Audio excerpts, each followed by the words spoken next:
podcast original de Grupo Linke. Nordeste Podcast. Los mejores momentos de la radio de tu vida. Nordeste y vos. ¿Conectados? Siempre. Vamos a hablar con el que sabe, que es Alejandro Pegoraro, que ya está en nuestros estudios. ¿Cómo estás, Ale? Bienvenido. Bueno, hablemos de la inflación. ¿Qué estás viendo ahí? ¿Una desaceleración? Sí, bastante importante, y acá entra un poco en juego lo que hablábamos, lo que vos recién mencionabas, ¿no? El tema del cepo. En marzo fue 3,7, en abril fue 2,8. Ahora, ¿por qué empezamos, o mejor dicho, a qué se debe esta aceleración? Ahí tenemos que empezar a mirar los componentes o la forma de categorizar los precios dentro del índice. ¿Qué habíamos visto en marzo? Que dentro de las tres categorías que conforman el IPC, que se puede llamar precios estacionales, precios núcleo y precios regulados, cada uno con sus características, los precios estacionales, que básicamente están afectados justamente por la estacionalidad propia de un momento del año, habían aumentado muy fuerte. ¿Por qué? Porque arrancaron las clases, porque empieza a haber cambio de temporada, porque había un residual de temporada turística, digamos, que quedó arrastrando un poquito los últimos meses de lo que es febrero-marzo, que cierra la temporada, y eso provocó un alza muy fuerte en marzo, sumado a otras cuestiones, como por ejemplo las verduras, que crecieron casi 15 puntos en marzo, producto de factores climáticos. Y después el resto de los componentes, que son los precios regulados y los precios núcleos, que básicamente son los precios libres, ¿no?, para llamarlo así, tuvieron un comportamiento bastante normal. En abril, los precios libres, los precios núcleo y los precios regulados, que son los que tienen regulación estatal, se movieron igual que en marzo. No hubo cambio, igual. Lo que cambió fueron los estacionales. En lugar de crecer casi 6 puntos como crecieron en marzo, crecieron 1,8 nada más. Entonces eso provocó que el índice general vaya para abajo. Entonces, en resumen, digamos, ¿qué podemos sacar de esto? Dos cosas. El número de marzo no es la realidad en términos de inflación, ¿no? Que había sido muy alto porque estuvo muy afectado por unos componentes específicos de un momento del año. Condicionado por eso. Eso. Entonces, la tendencia a la desaceleración inflacionaria, pese a ese saltito de marzo, sigue estando vigente, cosa que es un dato positivo. En segundo lugar, lo que demostró fue que la salida del cepo y la salida, o mejor dicho, la suba del tipo de cambio oficial que se dio por salida del cepo, no provocó un rebote de los precios.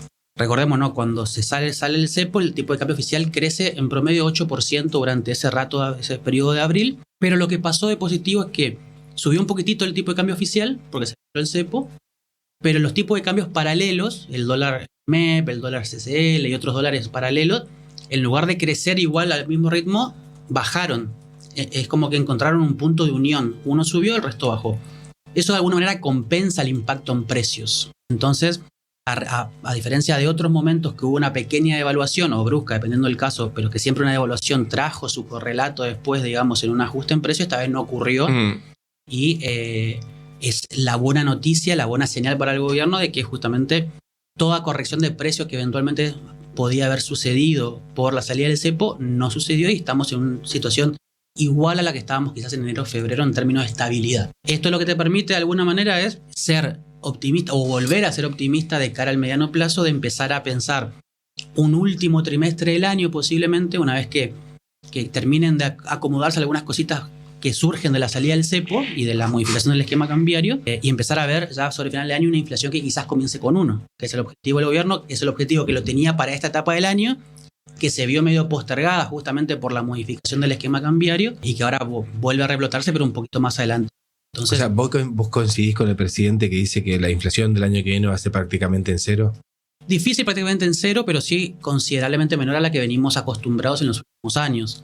La tendencia te lleva a eso, la proyección te lleva a eso, y lo que uno puede rescatar es que están quedando cada vez menos desajustes que pueden provocar un rebote en precios. Se fue corrigiendo de a poquitito algunas cosas, a costa de otras, ¿no? Obviamente, pero hay cada vez menos. Cuando uno habla, ¿viste? Bueno, pero esperemos porque en 2 meses quizá puede pasar esto. Bueno, esos pequeños desajustes se fueron corrigiendo paulatinamente. No todos, quedan algunos, pero uno puede pensar en ser optimista, digamos, y pensar de que el sendero de desinflación pueda profundizarse en este año. Y el año que viene quizás estabilizarte en torno al 1, por ejemplo, mensual. Más que eso es muy difícil porque estamos hablando de economías, o sea, que de valores de inflación como tienen economías que no tienen inflación hace 20 años. Entonces todavía falta mucho para eso. Pero hay un sendero que pareciera ser que se va consolidando poco a poco en el Pero, tiempo. a ver, uno ve esto y capaz que el tipo que está del otro lado dice, che, pero a mí los servicios me están aumentando significativamente, digamos. O sea, no sé cómo lo están midiendo, qué es lo que se está midiendo. ¿Qué vemos ahí? Bueno, es muy buena esa aclaración porque un poco es el eje de discusión de inflación de los últimos 6 meses mínimo. ¿Qué pasa? Por un lado tenés un tema metodológico. ¿A qué me refiero con esto? Cada división, cada categoría, digamos, que se mide dentro del IPC, alimentos, luz, ropa, etcétera, cada uno tiene una ponderación, ¿no? Cada uno tiene un peso específico. No es un promedio simple el IPC que conocemos. Entonces, ¿qué pasa? Alimentos tiene un peso más fuerte, es decir, que cuando más crece alimento, más crece el IPC general. Después hay otros rubros que tienen ponderaciones bajas, que surgen de una metodología índice, digamos que eso vamos para otro capítulo, para explotarnos mejor. Pero lo que pasa es que en ese esquema, lo que es servicios públicos particularmente y otros más, están muy subestimados. ¿Por qué? Porque, por ejemplo, la categoría que te mide alquiler de la vivienda y tarifa de agua, luz y gas, solamente representa el 8% del índice. Que esto equivale a decir que únicamente representa el 8% de los ingresos de un hogar. Surge de ahí. Ese dato es del 2004. Claro, actualizado Imagínense, es mucho pero más. es ¿Lo mucho actualiza más. por qué? Primero porque la cantidad de propietarios que no pagan alquiler es mucho más grande, entonces también te sube por el lado del inquilino. Segundo porque los subsidios obviamente en el último tiempo se fueron retirando y las tarifas de luz fueron encareciéndose, entonces también te va haciendo más presión. Entonces hoy estamos midiendo vivienda y servicios públicos en base a una ponderación que es de hace 20 años. Entonces ahí hay un problema de subrepresentación, se le dice. Es decir, se subestima el peso de esos impactos. Entonces, vos decís, ayer me dio 2,8, perfecto. Pero si vos haces tu cálculo manual en tu casa, decís, mirá, en verdad a mí me dio, en mi hogar me Economía. dio 20, ponele, ¿no? 20%. ¿Por qué? Porque la luz me aumentó esto, el agua, los alimentos. Entonces, para eso, lo que primero hay que entender, primero, es que el índice de precios es un índice ponderado, es decir, que no todo pesa igual, pese a que en pesos puede ser parecido, pero en pesos, digo, en plata puede ser parecido, pero no pesa igual en el cálculo. Y en segundo lugar, que es una medición que toma el sistema general de precios. ¿Y a qué me refiero con esto? ¿Sabes cuál fue la categoría que más aumentó en abril en la región y en el país? Y para mí los servicios. No, restaurantes y hoteles. Creció Digamos. como 5 puntos acá en la región.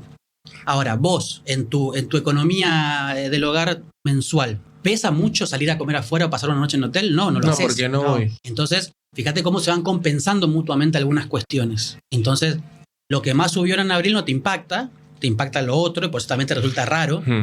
Y así puede ser lo mismo al revés, en otro caso inverso. Entonces, bajo esta presunción que te digo, y entendiendo que es un sistema que mide el sistema de precios y no una canasta de consumo, que es otra cosa, entonces puede pasar que uno no se sienta representado con eso. Mi canasta de consumo también es distinta que la tuya, que la de ella. Claro, porque va a depender de las particularidades. Exacto. Digamos. Entonces, esto genera esa confusión que a veces se confunde inflación con costo de vida, que van de la mano, pero no son lo mismo. Y en esto hay algo para aclarar, que es importante, que hace mucho tiempo se le viene exigiendo al INDEC cambiar este problema metodológico, actualizar los ponderadores, porque hoy te hablé de servicios públicos y vivienda, pero por ejemplo Internet, en el 2004 No estaba. no había hogares con banda ancha ni fibra óptica, apenas había la dial-up en algún caso, digamos. Pero hoy tenés Internet como servicio esencial y está muy subestimado también el costo de Internet. Entonces, bueno, se está exigiendo que actualice eso. La última actualización que tiene el INDEC como para la última encuesta de gasto de los hogares que tiene para actualizar es de 2018. Y de hecho, bueno, Marco Lavagna, hace muy poquito tiempo, el titular del INDEC, dijo que ya hicieron pruebas de la nueva medición y como que estaría todo dado para que dentro de poco empiece a publicarse inflación con la actualización de esos ¿Pero ponderadores. se cuenta con el aval del gobierno para hacerlo? Cuenta con el aval, y acá hay un tema, y lo digo muy rápidamente, nada más porque es importante. Lo que se le decía al gobierno era, vos no querés actualizar porque te va a dar más alto el número. El gobierno, ¿qué es lo que estaba preparando? El discurso es, no importa el número, importa la tendencia. Entonces, actualizás la inflación de diciembre del 23, también va a ser actualizada en función de una nueva... Y haces el ponderación. cálculo. Entonces, en la tendencia que muestra Milei desde que asumió hoy, una inflación a la baja, entonces también la tendencia es la misma, lo que cambia es el número. En lugar de tener 25 puntos en diciembre del 23, te va a dar 28, y en lugar de tener 2 puntos en noviembre de este año, te va a dar 3, digamos. Pero lo que no cambia es el sendero de desinflación, pero sí va a ser más representativo para la economía de un hogar seguramente un número distinto porque va a tener una nueva base de... ¿Y qué pasa con el poder adquisitivo de la gente? Yo sé que me vas a decir, depende de qué gente. Te lo dije, depende de quién, depende de cuándo y depende de dónde. ¿Por qué te digo esto? Justamente hace un par de días, el lunes, si no me equivoco, el INDEC actualizó el índice de salarios. Ese índice está distribuido en 3 patas. El salario del sector privado formal, los trabajadores blanqueados, en relación de dependencia, del sector público y de los informales. Después sobre eso te da un total, ¿no? El salario, si bien marzo fue malo en general, si uno toma un poco la serie histórica del último año, el salario del sector privado formal se viene recuperando. El numerito que te indica la evolución está mejorando, incluso está casi ahí en iguales niveles que el mes previo al cambio de gobierno, así era de noviembre del 23. Ahí dentro, el tema es que también hay muchas realidades. ¿Por qué? Porque tenés, dentro del sector privado formal tenés petroleros, energía, una parte de minería, finanzas, digamos, sectores que le ha ido muy bien este tiempo, con varias muy fuertes incluso y con salarios que son nominalmente altos.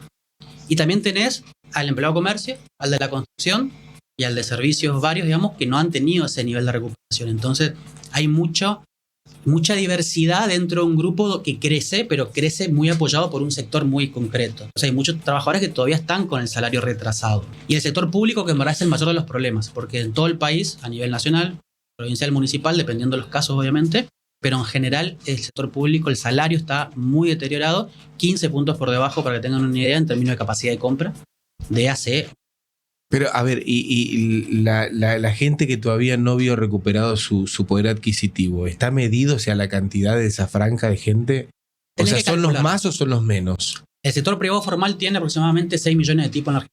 Si yo te calculo, bueno, a ver, ¿cuál creció mejor? Finanza, minería, energía, etcétera, y son más o menos el 35% de los trabajadores formales del país. El de la construcción, el comercio, la industria manufacturera, servicios sociales son el 40%. Podés hacer una forma, no lo tenemos actualizado, no tenemos medido en tiempo real, digamos, pero podés hacer una estimación. En términos muy generales te digo que sí, es menor la cantidad de trabajadores que están en ese segmento que se recupera y es mayor los que aún no están recuperando. El problema es que cuando vos juntás a todo esto, los promedios se te disparan. Te van a cambiar, claro. Porque, por ejemplo, alguien en finanzas tiene un salario promedio de 1,5 millones de pesos. Promedio. Y alguien en la construcción tiene un salario promedio de 900 pesos. Entonces, en los extremos tiende a pesar más el de arriba y te va tirando de arriba el resultado final.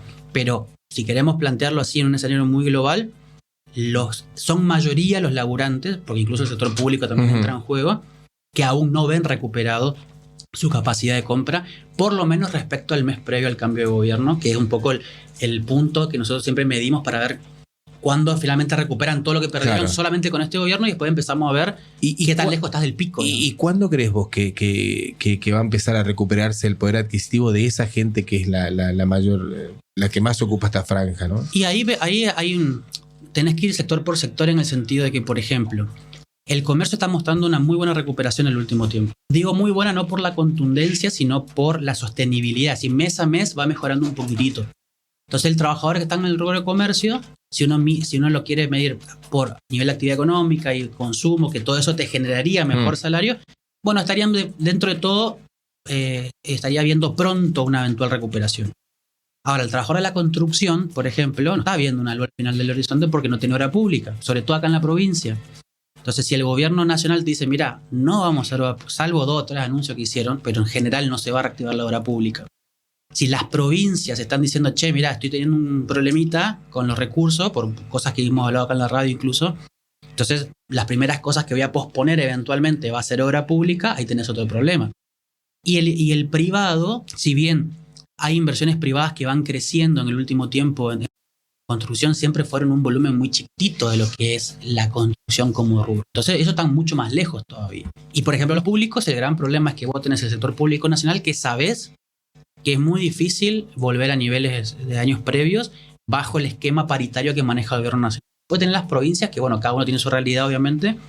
Se aspira que este año sí recuperen salario los estatales de todas las provincias en general, digo, porque han tenido un ajuste importante el año pasado, en términos consolidados, así que ahí podés de alguna manera recortar un poco la brecha. Pero, como te decía antes, dependiendo del sector que estemos analizando, va a estar más pronto o más lejos. hay muchos sectores que están dentro de todo por un buen proceso. Te puedo decir, estimando muy rápidamente y muy livianamente, en un trimestre o 2 trimestres puede ser que recuperen capacidad de compra, y otros que están lamentablemente un poco más lejos y que ya van a requerir de que pasen otras cosas que no están contempladas como para poder impulsar el crecimiento, como esto que te digo de la construcción. De repente, bueno, pero ahí cuando vos hablas de la construcción, digo yo, si al tipo de clase media le va bien, empieza a construir, empieza a contratarlos como para hacer obras privadas. Claro, ¿no? Y eso es un gran efecto derrame. El problema es que si uno lo mide como sector, o sea, no por casos particulares que suceden, obviamente está muy bien, pero cuando uno lo mide por sector, el porcentaje de la influencia de la obra privada, del privado de nosotros, es muy chiquita en comparación a lo que mueve en términos de empleo y salario en la obra pública. Entonces sí, se pueden recuperar, y obviamente bienvenido que un laburante que uno esté trabajando en la construcción empiece a tener trabajo, empiece a mejorar, pero va a ser casos relativamente aislados y particulares, claro. Tal cual. Gracias, Ale. No, por favor, gracias. Fue una producción de Grupo Linke. Recordá que podés escucharnos en 95.7 y 102.7 en Resistencia. 102.7 Corrientes. A través de la web www.radionordeste.com.ar. En todas las redes, Nordeste Play OK. Gracias por escucharnos. Nordeste. La radio de tu vida.